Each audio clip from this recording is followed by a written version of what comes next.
मेरा नाम सायरा है। ये कहानी आज से 4 साल पुरानी है। जब मैं कॉलेज से फारिग हुई थी और यूनिवर्सिटी में दाखिला लिया था, मैं निहायत ही शरीफ लड़की थी और शुरू ही से पढ़ाई में मगन रही।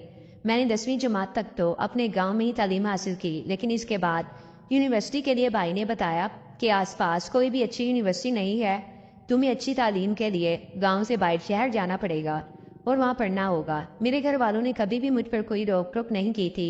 इस तरह भाई मुझे शहर लेकर आए और मेरा एडमिशन शहर की सबसे अच्छी यूनिवर्सिटी में करवाया। मेरा रोज घर जाना मुश्किल था, इसलिए भाई ने मुझे यूनिवर्सिटी के करीब एक हॉस्टल ले दिया। जिस दिन मैं पहले दिन यूनिवर्सिटी गई तो मैं हैरान सी हो गई, क्योंकि ऐसा आज़ादाना माहौल मैंने अपनी ज़िंदगी में कभी नहीं देखा था। मैं शुरू से गाँव में ही पढ़ी थी और मुझे लगा कि बिल्कुल वैसा ही माहौल होगा, लेकिन यहाँ आकर तो मेरे पैरों तले ज़मीन निकल गई।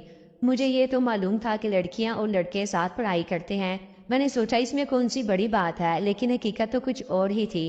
यहाँ तो कोई ऐसी लड़की ना थी जिसका कोई बॉयफ्रेंड ना हो। इस बात ने मुझे बहुत तंग किया। यूनिवर्सिटी में जितनी भी लड़कियां पढ़ने के लिए आती थीं, इन सब ने तकरीबन घटिया किस्म का लिबास पहना होता। मैं अबाया पहनकर जाया करती थी, जिस पर मेरा बहुत मजाक भी बनाया जाता। मैंने कभी भी इसको दिल पर नहीं लिया। मेरे बैच की लड़कियां मुझसे कहती थी कि तुम आज़ाद हो, खूबसूरत हो, तो फिर ये अबाया पहनने की क्या ज़रूरत। मैं इनको हमेशा ये कहकर जवाब दिया करती थी कि मैं नहीं चाहती कि कभी भी किसी नामहरम शख्स की नज़र मुझ पर पड़े। हमारी क्लास का एक लड़का जिसका नाम अहमद था, वो एक अमीर बाप की बिगड़ी हुई औलाद था। सब लड़कियां इसकी दीवानी थी। वो बहुत ही बदतमीज किस्म का इंसान था। हर किसी से तकब्बुर भरे लहजे में बात करता था। मैं क्लास में किसी से बात नहीं करती थी, सिर्फ अपने काम से काम रखती। इसी दौरान हमें एक प्रोजेक्ट मिला और हमारी टीम बनाई गई। मुझे अहमद का पार्टनर बनाया गया। हमने साइंस प्रोजेक्ट पर काम किया। इस दौरान मैं और अहमद बहुत अच्छे दोस्त बन गए। हम एक दूसरे के साथ बहुत सा वक्त गुजारते और न जाने कब मैं अहमद की मोहब्बत में मुब्तला हो गई और मुझे पता भी न चला। मैं चाहती थी कि अहमद मेरे लिए वही महसूस करे जो मैं करती हूँ, लेकिन अहमद इस बात से बेखबर था और वो कुछ और ही चाहता था। वो शायद मेरी मोहब्बत का मजाक बनाना चाहता था। एक रात इसने मुझे अपने फार्म हाउस पर बुलाया। मैं बहुत खुश थी कि शायद आज अहमद अपने दिन की बात मुझसे करेगा। मैं जब फार्म हाउस पर पहुंची तो एक कैंडल लाइट डिनर मेरे लिए सजा हुआ था। मुझे लगा कि अहमद आज अपनी मोहब्बत का इजहार करेगा, लेकिन अहमद तो किसी और ही दुनिया में जी रहा था। खैर, हमने खाना खाया। अब रात बहुत हो चुकी थी। मैं ये सोच रही थी कि अहमद ने मुझे अभी तक कुछ नहीं कहा। अब रात काफ़ी हो चुकी थी, इसलिए मैंने सोचा कि अब घर ही जाना मुनासिब है। मैंने अहमद को कहा कि तुम मुझे घर छोड़ आओ। तुम्हें मालूम है कि मैं इतनी देर रात बाहर नहीं रहती, लेकिन अहमद ने कोई जवाब न दिया। मैंने अपना पर्स उठाया और जब जाने लगी थी तो अहमद ने कस के मेरा हाथ पकड़ लिया और कहने लगा, तुम कहाँ जा रही हो। मैंने कहा, अहमद ये कैसी हरकत है। मैंने पहली दफ़ा अहमद का ये अंदाज देखा था। इससे पहले इसने मेरे साथ कभी ऐसा नहीं किया था। अहमद ने मुझे एक तरफ धकेल दिया। जब इसने ऐसा किया तो मैं समझ गई कि इसके दिल में क्या है। मुझे बहुत दुख हुआ कि मैं क्या सोच कर आई थी, मगर हकीकत तो बिल्कुल जुदा थी। मैंने अपने कदम आगे बढ़ाए तो मैंने एक जोरदार थप्पड़ इसके मुंह पर रसीद कर दिया और हॉस्टल वापस चली गई। मैंने कभी सपने में भी नहीं सोचा था कि ऐसा भी हो सकता। खैर, मैं सुबह यूनिवर्सिटी जाने की तैयारी करने लगी। जब मैं पहुंची तो अहमद मामूल की तरह मेरे साथ वाली कुर्सी पर बैठा हुआ था। मैं चुपचाप जाकर बैठ गई। अहमद ने मुझसे कहा कि मुझे तुमसे कोई बात करनी है, लेकिन मैंने गुस्से में बोलते हुए कहा, मुझे तुमसे कोई बात नहीं करनी। जब छुट्टी हुई तो मैं वापस जा रही थी कि अहमद ने मेरा रास्ता रोक लिया और मुझसे माफ़ी मांगने लगा। मिन्नत करने लगा कि मुझे माफ़ कर दो, मैं ऐसा नहीं हूँ। मैंने इसकी बातों को इग्नोर किया और अपना रास्ता लिया। खैर, इस तरह 3 हफ्ते गुजर गए। एक दिन मेरी एक दोस्त के घर पार्टी थी। अहमद भी वहाँ मौजूद था, लेकिन मैंने इसे इग्नोर किया और दीगर दोस्तों के साथ मसरूफ़ हो गई।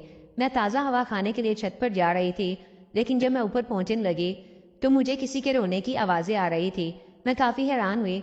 जब मैं ऊपर पहुंची तो अहमद चारपाई पर बैठा रो रहा था। जब मैंने इसको देखा तो मैं वापस नीचे जाने लगी। अहमद ने मुझे रोक लिया और घुटनों के बल बैठकर मुझसे माफ़ी मांगना शुरू कर दी। इसकी आंखों में मुझे पछतावा महसूस हो रहा था। मुझसे मिन्नत कर रहा था कि मैं ऐसा नहीं हूँ, मैं तुम्हारी मोहब्बत में दीवाना हो चुका हूँ। ये 3 हफ्ते मेरे लिए बहुत ही अजियत में गुजरे हैं। मैंने अहमद जैसे नापरे शख्स को पहली बार किसी के सामने इस तरह रोते हुए देखा। मैं भी इससे मोहब्बत करती थी, लेकिन मैंने कोई जवाब न दिया और चुपचाप वापस आ गई। अगले दिन मुझे यूनिवर्सिटी में जाना था, इसलिए मैं जल्दी चली गई। मैं काफ़ी थक चुकी थी, इसलिए मैं जाते साथ ही सो गई। सुबह जब मैं यूनिवर्सिटी पहुंची तो अहमद यूनिवर्सिटी नहीं आया था। मैंने सोचा, चलो आज मुझे कोई तंग करने वाला नहीं है। अगला दिन भी इसी तरह ही गुजर गया। तीसरे दिन भी अहमद ना आया। अब मुझे थोड़ी फिक्र हुई, ना जाने क्यों अभी भी मेरा दिल अहमद के लिए ही धड़कता था। ये सच है कि मैं इससे मोहब्बत करती हूँ, लेकिन इस हादसे की वजह से अहमद पर मेरा यकीन उठ चुका था। जिस तरह इस रात वो रो रहा था, शायद वो बदलने की कोशिश कर रहा है। ये सवाल बार बार मेरे ज़हन में आ रहे थे।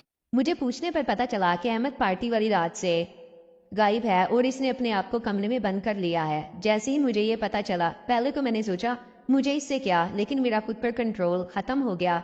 शाम को मैं इसके घर चली गई। इसके भाई ने बताया कि वो किसी के कहने पर दरवाज़ा नहीं खोल रहा, आपके कहने पर भी नहीं खोलेगा, आप बस वक्त ज़ाया कर रही हैं। भाई को पता नहीं क्या हुआ है, वो ये कहकर चला गया। मैंने दरवाज़ा खटखटाया तो एक ज़ोरदार आवाज़ आई, मुझे अकेला छोड़ दो, कितनी बार कहा है, मुझे तंग मत करो। मैंने अहमद को बताया कि मैं सायरा हूँ। अहमद ने मेरी आवाज़ सुनते ही दरवाज़ा खोल दिया और कहने लगा, सायरा तुम यहाँ क्या कर रही हो? मैंने इसको बताया कि तुम हफ्ते भर से यूनिवर्सिटी नहीं आए हो और घर में अपने आप को बंद कर लिया है, किसी से बात नहीं कर रहे हो, आखिर तुम्हें क्या हो गया है? तो वो कहने लगा कि तुमसे मिलने से पहले मेरी ज़िंदगी बहुत ख़राब चल रही थी, लेकिन जब से तुम मेरी ज़िंदगी में आई हो, मेरी ज़िंदगी में खुशियाँ लौट आईं, लेकिन लगता है मेरे नसीब में अच्छे दिन नहीं हैं। देखो मैंने अपने हाथों क्या कर दिया। अहमद की आंखों में मुझे दिखाई दे रहा था कि वो किस कदर अपने किए पर पछता रहा है। मैंने अहमद को कहा, मैंने तुम्हें माफ़ कर दिया है, बस अब तुम अपनी नॉर्मल लाइफ में वापस आ जाओ और अपनी पढ़ाई पर तवज्जो दो। तुम्हें मालूम है ना कि तुम्हारी तालीम कितनी ज़रूरी है। अहमद ने ऐसा ही किया। अगले दिन वो यूनिवर्सिटी आ गया और इसने मेरा शुक्रिया अदा किया कि इसके दिल से बहुत बड़ा बोझ हल्का हो गया है। अब कुछ वक्त के बाद अहमद बहुत ही बदल गया था। इसने अपनी तमाम बुरी आदतों को छोड़ दिया और एक अच्छा इंसान बनने की पूरी कोशिश कर रहा था। मैं भी इससे मुतासिर हुई। एक दिन अहमद ने मुझे अपने घर पर बुलाया, तो जब मैं घर गई तो घर को बहुत अच्छी तरह से सजाया हुआ था, शायद कोई फंक्शन था। अहमद ने मेरा इस्तकबाल किया। मैंने अहमद को कहा, खैर है, ये इतनी सजावट किस लिए? तो अहमद ने कहा, तुम्हारे लिए एक सरप्राइज है। जब हम दोनों अंदर गए, अहमद घुटनों के बल बैठ गया और मुझसे कहने लगा, सायरा मैं तुम्हें बहुत पसंद करता हूँ। जब से तुम मेरी ज़िंदगी में आई हो, तुमने मुझे बदल कर रख दिया है। मैं चाहता हूँ कि मैं सारी ज़िंदगी तुम्हारे साथ ही गुजारूँ। मैं तुमसे शादी करना चाहता हूँ और तुम्हें अपनी बीवी के रूप में सारी ज़िंदगी अपने पास रखना चाहता हूँ। पहले तो मैं काफ़ी परेशान हुई क्योंकि इतना सब कुछ अचानक मेरे लिए, क्योंकि मैं अभी अहमद से मोहब्बत करती थी और अहमद ने खुद को मेरे लिए बदल लिया था, इसलिए मैं इनकार ना कर सकी और मैंने हाँ कर दी। तालीम मुकम्मल करने के बाद अहमद ने अपने वालिद के बिजनेस को संभाल लिया। मैं भी अपने पैरों पर खड़ी हो चुकी थी। अहमद अपने घर वालों के साथ मेरा रिश्ता लेने के लिए मेरे घर आया। मैं भी राजी थी, इसलिए मेरे घर वालों ने हमारी रजामंदी को देखते हुए हमारी शादी के लिए राजी हो गए और हम हंसी खुशी अपनी ज़िंदगी गुजारने लगे। मैंने अहमद को माफ़ करके सही किया या गलत, अपनी राय ज़रूर बताएं। आपको अगर मेरी वीडियोज़ अच्छी लगती हैं तो लाइक ज़रूर कीजिएगा। मुझे कमेंट करके बताएं कि आपको मेरी स्टोरीज़ पसंद आ रही हैं।